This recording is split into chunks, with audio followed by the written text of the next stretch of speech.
All right, friends, welcome back to the Plain Fun RC channel as we continue our update here. We are looking at the mock radial. That's what we're working on at the moment. This comes with the kit. It's just plastic. Right now we're going ahead, we're putting in the rods, if you will, the connecting rods. And they're white. The actual rods in the GBZ are actually just black.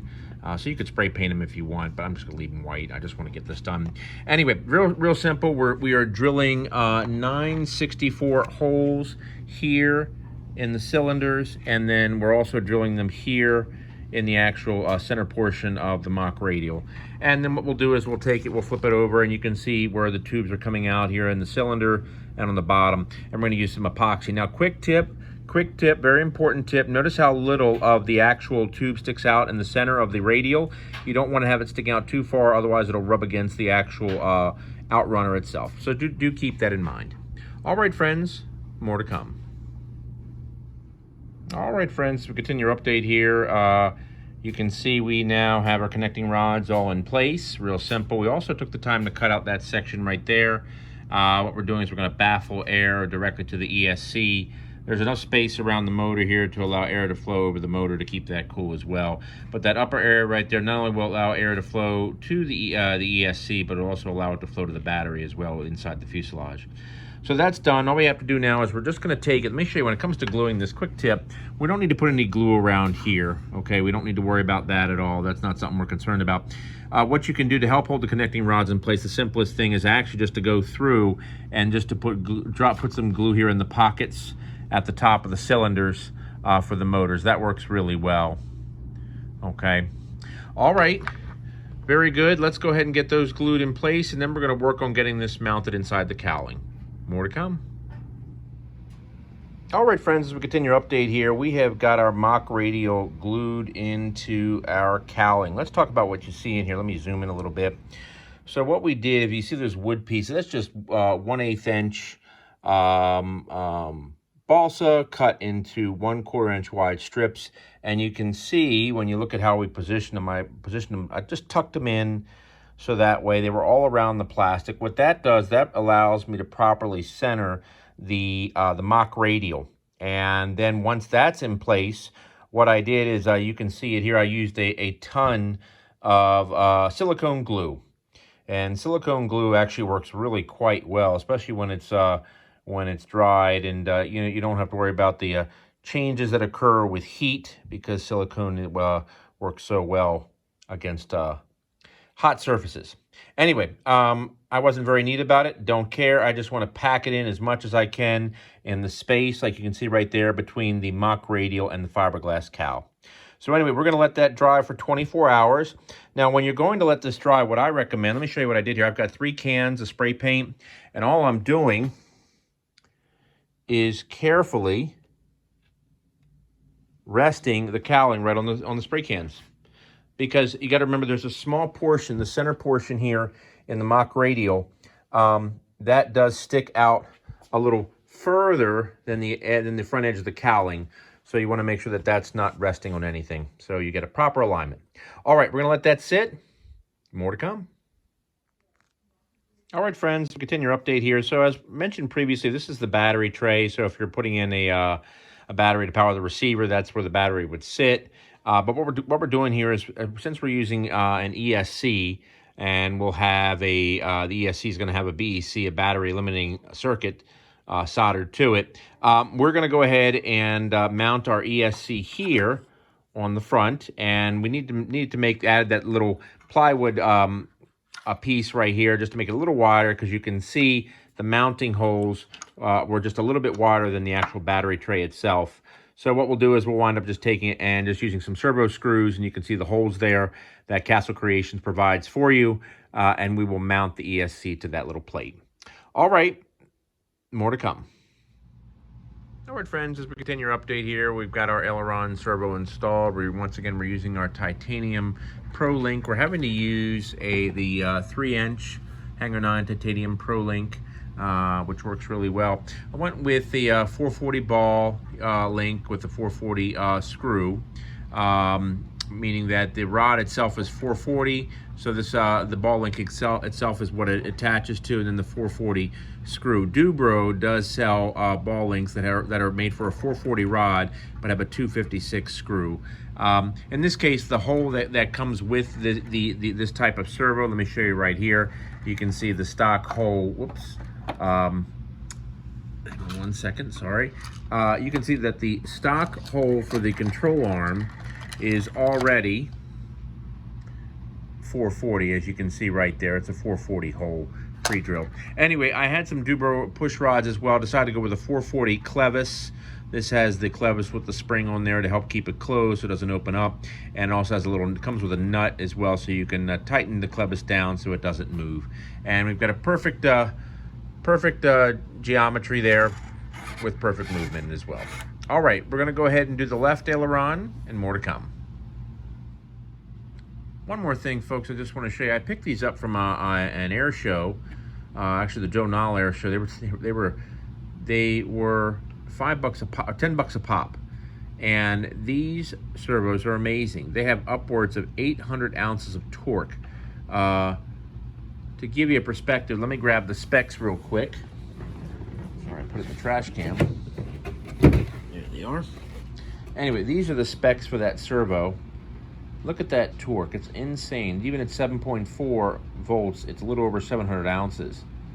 And at 8.4, it's over 800 ounces of torque. And I got it for $10. And the servo, just so you know, here's the brand. I think you can get them off of Amazon. AOZ. Anyway, go ahead and check it out. Like I said, they were $10 a pop when I got them, brand new. It's the B53 DHS, and it moves great, works great so far. All right, more to come. All right, friends, as we continue our update here, we're taking a look at our wing, and I want to show you what we're doing. We're about ready to join our wing. The way we do it is you've got this, they give you this aluminum spar, and this is actually glued in place. Now, you want to find the halfway point. You can see right here, we've got some red marks right there. Okay, I think it was 273 millimeters, if I'm correct, but just find the halfway point. Mark it off, and then what you're going to do is you're just going to pour a lot of epoxy in the wing tube hole. 30-minute epoxy. Be very generous. Don't be skimpy. And as you're putting the tube in, just give a twist until it's halfway in. Do that first. Make sure you don't get any epoxy on the outside. Let that sit and dry. Okay, give it about good couple hours. Let that sit and dry. And then we're going to slide the other wing on, but we're also going to be putting a lot of epoxy here on this part of the wing to help ensure that we get a good bond. All right, more to come. All right, friends, as we continue our update here, you can see our wing is together, and it went together very nicely. We just have to take our adhesive tape that they include and just to cover up the center portion here. Had a little bit of excess epoxy here I just couldn't get off, but that's okay because we won't see it anyway. So the wing is together, and the wing is basically done. Our next focus is going to be going ahead and attaching the landing gear, getting that in place on the wing. And then after that, we'll be adding our belly pan underneath. So more to come. All right, friends, as we continue our update, let's go ahead and bring you up to speed as far as what's been done so far on the fuselage. You can see we have our horizontal stabilizer in place. We also have our vertical stabilizer in place as well. A couple tips, just remember to remove the covering from the top and bottom of the horizontal stabilizer. And also make sure to remove any overlapping covering on the rear of the fuselage in this area here, on the front of the vertical stabilizer here, and even on the bottom of the vertical stabilizer. You want to make sure you have as little covering as possible so you have as much wood-to-wood contact as possible. The only thing I had to do is here on the bottom of the rudder where the hinge, the bottom hinge is located. The slot that was cut on the rear of the fuselage was not centered, so I couldn't get the vertical stabilizer to sit correctly. So we just had to recut the slot on the rear of the fuselage. So you do want to keep that in mind when you're assembling the airplane. Outside of that, that's it. We're going to let that dry, and we're going to go ahead after this and get our tail wheel attached. And of course, we don't want to forget to glue our bottom CA hinge in place once the epoxy is fully dry. More to come. All right, friends, as we continue our update here, we are getting ready to mount the landing gear, and you can see there's two spots on the wing, one up here close to the leading edge and one back here towards the trailing edge, where you have to remove the covering in order to mount the landing gear. And you can see that's the same for both sides. And let me show you where we are on the instruction manual.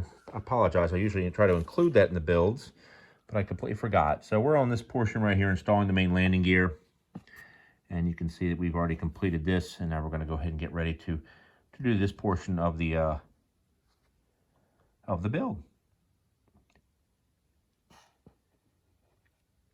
And you can see how the wires are going to go over the landing gear. That gives you a pretty good idea. All right, friends, more to come. All right, friends, as we continue our update, you can see we've got our landing gear in the slots. It's a tight fit. It's a tight fit. Friendly tip, though, very important tip. Notice the wires here. Notice how one is long and one is short. That's very important, okay? Very important. You're going to have one wire that's going to be very long, one wire that's going to be very short. So keep that in mind, okay? These come with the kit. And it's a good idea to make sure you put the wires on first before you attach or put the landing gear in the slot. These are not crimped yet, these wires. Okay, so you could actually slide the wire out, but I'd recommend just leaving them in the tube because, and then just sliding them over top. And to give you an idea what I'm talking about, you can see the diagram right here and how it's set up. All right, more to come. All right, friends, I just want to take a quick shot of the wheel pant here. Look at the size of this thing in relation to my hand. It is a massive wheel pant. I mean, just absolutely huge. One of the largest wheel pants I've ever seen on an RC airplane. It is just massive.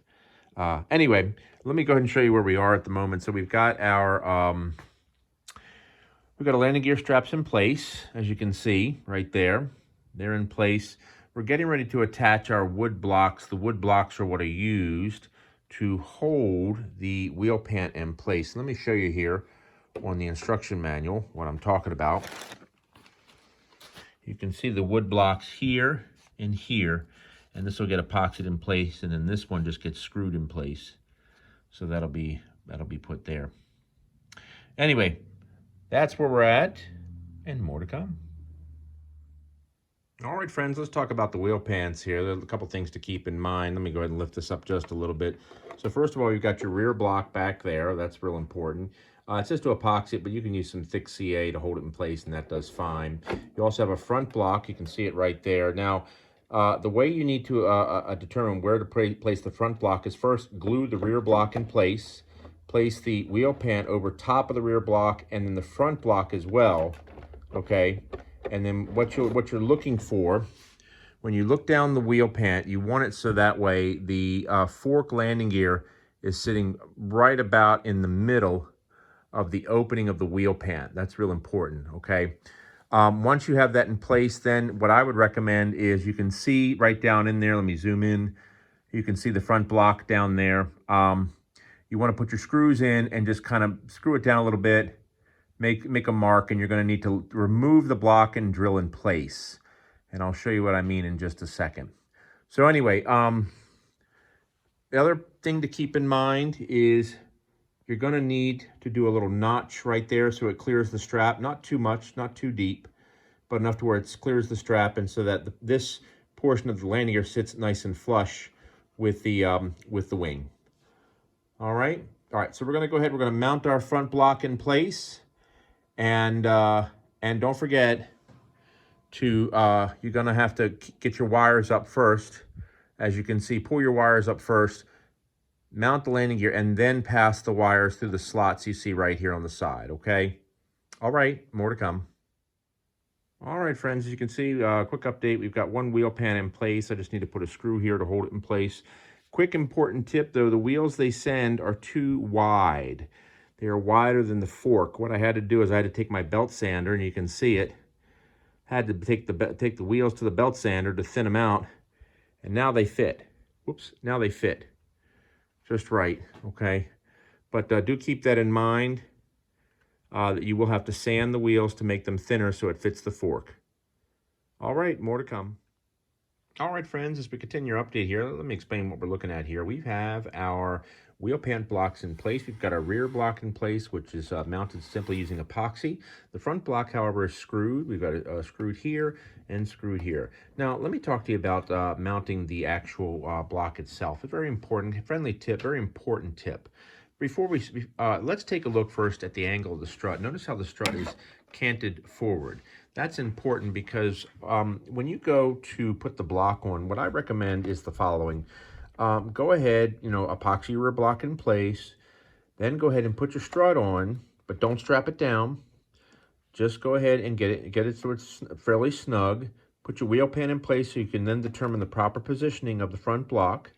Go ahead and drill your hole for the rear portion of the front block and mount it in place with the screw, but then take the strut off and then drill the hole and mount the front portion of the front block, okay? It's very difficult to drill and screw in place the screw with the strut being angled forward, as you can see, okay? So very important tip, and I think you'll find it to be a very helpful way of putting on your wheel pant. Let's talk about how the wheel pants actually fit on. It's really quite ingenious, very simple. One of the easiest of the GBs I've had. I've had two other GBs. Definitely the easiest. This just slides right over the strut. Give a little twist once it's down to a certain point, and you're going to take the actual strut itself and simply slide it over top of the blocks.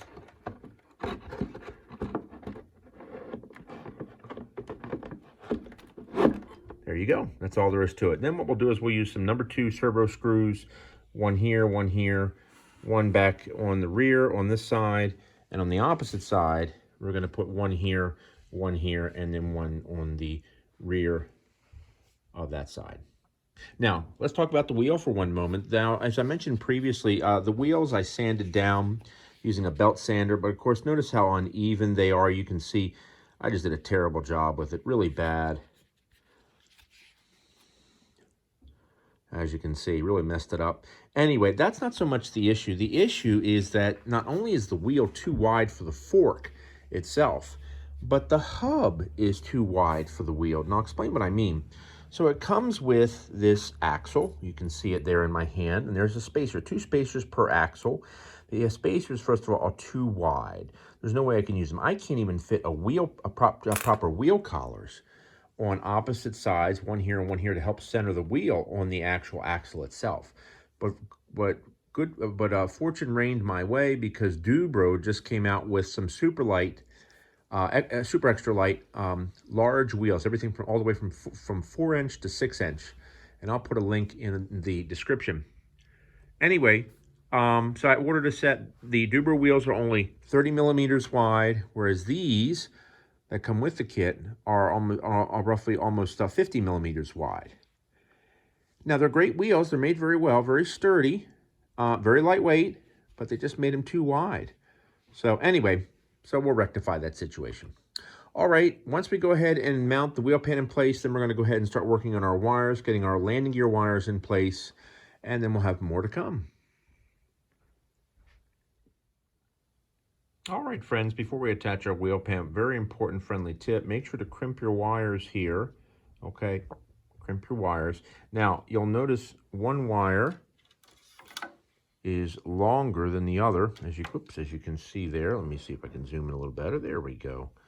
You'll notice one wire is longer than the other. That is because the longer wire is going this way. It's going to attach here, just like the long wire that's on this strut is going to attach here. So do keep that in mind, okay? All right, so crimp your wires before you attach your wheel pan. Friendly tip. All right, more to come. All right, friends, as we continue our update here, you can see we've got our wheel pants attached, and you can see we have our screws in place, which worked really well. Now, what I'm doing, if you look very carefully, I'm actually using a washer that has a grommet attached. Now, I got those from Micro Fasteners, and they are a wonderful place, have a wonderful selection of small screws. And let me show you what the grommets look like. The grommets are these things here. You can see they've got a washer on one side, grommet on the other, and you can get different sizes for them. One of the nice things about using them is that when you're trying to attach a fiberglass part and you're using a screw, there's always a risk of that fiberglass part cracking over time or under stress, but I don't have that problem at all when I use those washers. So just a friendly tip right there. You can go ahead and check out what they've got. Anyway, let me give you one more tip that I meant to mention. When you go to pass your wires through your wheel pant, it's imperative to make sure that they are up as low as possible on the strut. And let me show you what I mean by this picture here in the actual manual. You can see it there if you look very carefully. Look how high up or how low they are.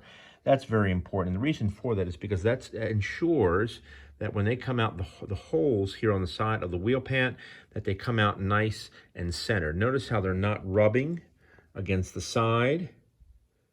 Okay, that's very important because you don't want it so it's rubbing. If it's rubbing against the side, eventually it could cause the wheel pant to crack. So do keep that in mind. Okay, what we're going to do next is we're going to go ahead and work on our wires, get our wires attached, and then we're going to go ahead. We need to drill a hole on the side here so we can put our axle into the actual fork itself. All right, more to come.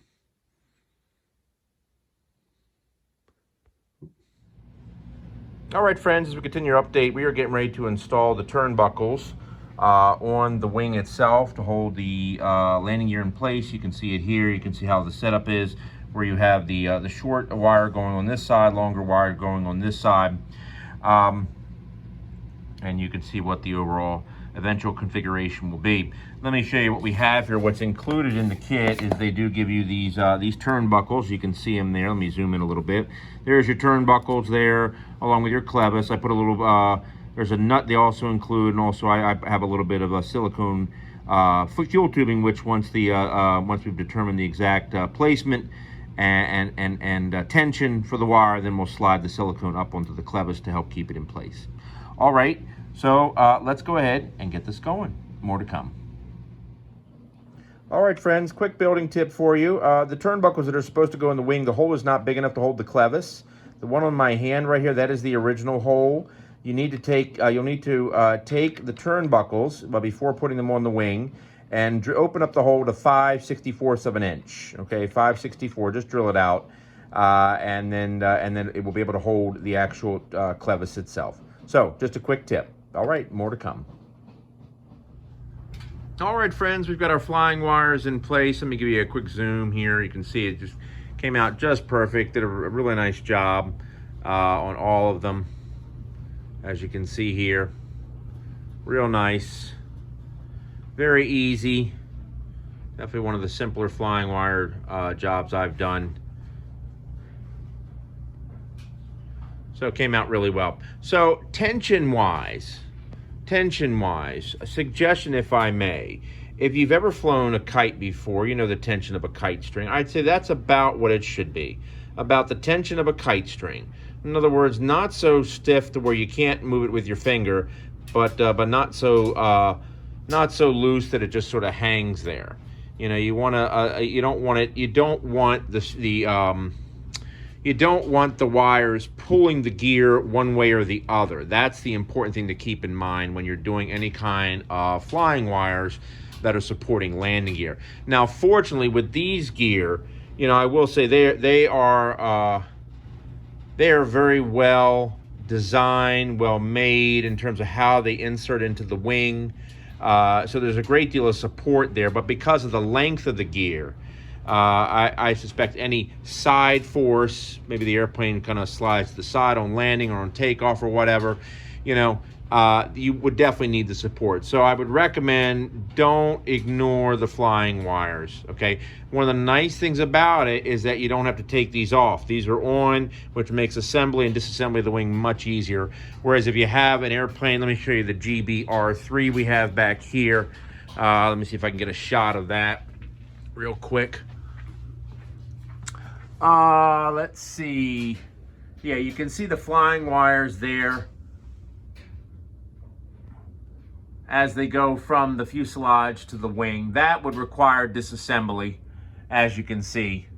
And also you can see the flying wires that go from the landing gear to the wing, because the wing panels, these wing panels actually slide off the GBR3.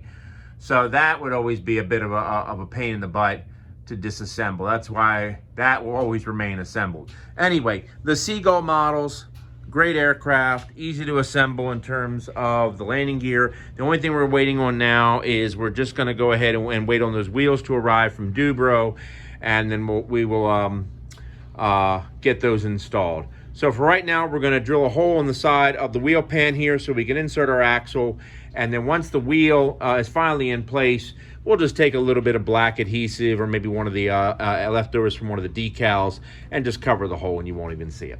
All right, the wing is done. We're going to move on to the fuselage, go ahead and get our cowling mounted and also our radio, finish the installation on the radio, and more to come.